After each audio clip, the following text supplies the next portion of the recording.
America was bleeding from the inside. Two factions from within had declared war on their fellow brothers, their own flesh, who just happened to have a different ideology as they did.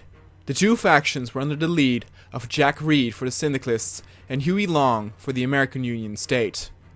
Not only would they be fighting MacArthur's America, but one another as well. Shortly after, word got out that many states in the West had formed the independent Pacific States of America, worrying MacArthur even more about a possible pincer attack, albeit that the Pacific States for the moment had not declared war. To uneducated foreigners, it might have seemed like the crisis in the United States happened out of nowhere, but experts agree that this was a civil war years in the making. Ever since the collapse of the New York Stock Exchange in 1925, the economy of the United States had been in constant downturn. The US was devolved into a three-way civil war between the loyalists of the old government, the syndicalist Combined Syndicates of America, and the conservative and xenophobic American Union State. There had already been reports of arriving volunteers from Europe to fight for a faction of their liking. For the first 2 days after the declaration of war, no large battles had occurred yet. The citizens did not know what to expect, and most linked to a faction just spent time setting up defenses. Then movement was finally felt as both independent factions started to quickly seize land where the US did not have many units stationed. With the United States now having descended into civil war, a whole bunch of new dilemmas presented itself for Canada and King Edward. They could activate Defense Plan 2 and seize American land to refrain it from landing into syndicalist hands, or vouch to support the federal government, something that was easier said than done given the current political situation in Canada. For the time being, King Edward ordered a land lease to MacArthur in the form of 11,000 rifles, 1,000 trucks, and 1,000 pieces of artillery. He hoped to God that MacArthur would use these wisely. The other chaos in America gave some countries in Europe, like Legionnaire Italy, the chance to declare war on their neighbor, the Republic of Venice, without reaching too much attention amongst the common people. It would be a war fought in the background of a much larger, and to many, more important conflict. The city of Washington, a city that was most vital for MacArthur to hold, was still standing, and had not fallen prey to much combat yet. The American Union State was clearly the weaker of the two factions, and MacArthur came down hard on the southern faction, as they managed to kill almost 10,000 in the first week. It was a sign that MacArthur had a zero tolerance for these traitors. With the American Union State losing so many units and effectively being the faction that was doing the worst, Huey Long set out to build up its military to set out and claim more territory to build up a defensive line. Jack Reed set up his air force in order to bomb other cities and get dominance in the skies, which he linked to certain victory. Then MacArthur's fear came true, as the Pacific States declared war on the US as well. MacArthur sent out representatives to talk to the Pacific States. He pressed the issue of coming up with a white peace whatever the cost. The US was losing its territory in the Northeast, as was expected. The poor citizens had been cut off, left to their fate as many fled to the Canadian border where they were accepted in refugee camps. The American Union State and combined syndicates were both also heading west, but met with fierce resistance. In the third week of the war, MacArthur felt relieved to find out that a white peace had indeed been signed with the forces to the west. In return, the states could remain independent, something that MacArthur was of course against, but he would deal with them in due time, as he currently had two enemies to fight, which were ever growing more dangerous. In Italy, as expected, the Republic of Venice was losing territory rapidly. They already lost 3,000 men, but would not give up without a fight. And the war between Ma and Mongolia and Tibet also slumbered along, growing more desperate for Ma with each passing week. In the second week of January 1937, the last US territory in the Northeast was invaded and claimed by the Syndicalists, before moving all forces stationed here to the west to meet MacArthur's soldiers head-on. Washington for the moment still held, albeit that they were cut off from other land forces and were going to be the victim of a three-way war as all three factions would meet in the city. The American Union State had retaliated for their massive losses in the first week. As the US tried to attack their position, the Union State had set up forts and managed to repel attack after attack. This resulted in them only losing 1,000 men over the past few weeks, whereas they managed to kill more than 10,000 of their enemies.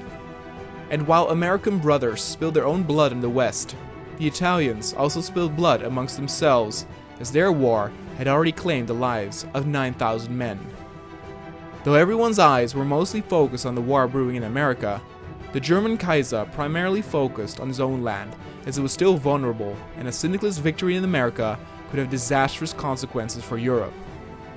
By setting up the Reichsarbeitsdienst, Germany would hopefully gain an important amount of industry back, as this would benefit production efficiency, growth, factory output, construction speed, and overall stability. At the moment, there were so many wars being fought that some were completely forgotten about, like the war between the Indo-Chinese Union and Deutsch-Ostasien. In Britain, Nicholas E. Gleis was making plans to reinstate the capital in the West Midlands and make Scotland and Wales puppeted states. The Civil War in America had almost lasted 2 full months, with no end anywhere in sight. But at least the US was able to hold out better than McLeek, as they already lost an astounding 43,000 men, and their opponents only lost 7,000 each.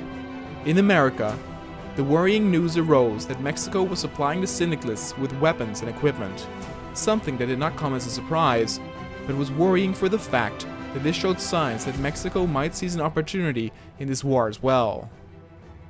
Then news arrived from Asia that mostly fell on deaf ears to anyone acquainted with the US. Having just achieved independence from the United States, the Philippines faced one of the most serious challenges any new country could face.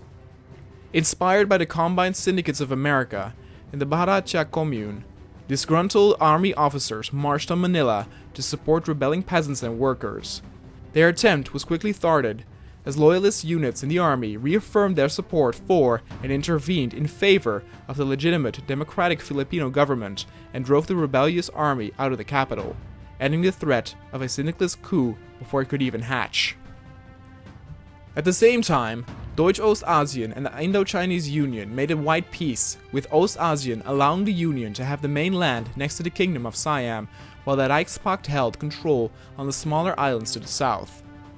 The Indo-Chinese revolt ended in success, with the tenacity and fury of the Viet Minh troops driving German forces out of nearly all strategical points. The German Foreign Office offered full independence to the entire land they claimed. The creation of the Indo-Chinese Union was therefore now confirmed and official. The country's future was yet uncertain, but rumors of a Bharatyan alignment were starting to spread through diplomatic channels. In Canada, a plan for more concentrated industry was being developed, as the land lease with the US had drained the military's equipment. A rebellion or revolution from within would be catastrophic at this point. But the aiding of the US government did result in a rise of popularity for one of Canada's ministers, much to the relief of Edward. Canada's politicians had daily meetings for the past month and a half on what to do about the US Civil War crisis. There were those who wanted to aid and send troops or even join the war as the Entente itself. Then there were those who opposed this, opting the notion on where America was when Britain needed them during the Krieg. Edward reminded the officials that even before an intervention or alliance could be considered, other steps needed priority first, meaning Canada could not come to the US's aid for another few months up to a half a year. In order to get the ball rolling, Defense Scheme 2 needed to be set in motion, but to do this, the government at this current state could not function. The King's ascension marked the beginning of a new era. The ad hoc and difficult task of strengthening Canadian industry, integrating the Royal Navy, and finding a place for the hundreds of thousands of British exiles had been a trying test for Canada, but the initial storm was survived. Canada was stronger now, and it needed to refine its strengths so that they would equal those of the other great powers. The Prime Minister and his governments were therefore putting together a comprehensive security and military bill that would address the various national interests facing Canada. This legislation would be known as Bill C-7. Before talk about the defense scheme could begin, Bill C-7 needed to be drafted to make things official. By introducing Bill C-7, a sweeping piece of omnibus legislation that addresses the poor state of the industry, military, and internal security, Edward hoped to prove himself to his new subjects. The first proposals were already on his desk for reforming the military and industry of Canada. The first steps towards helping the US were engaged. But because of politics, it was even a question if help would arrive in time, and if the US would still stand by then.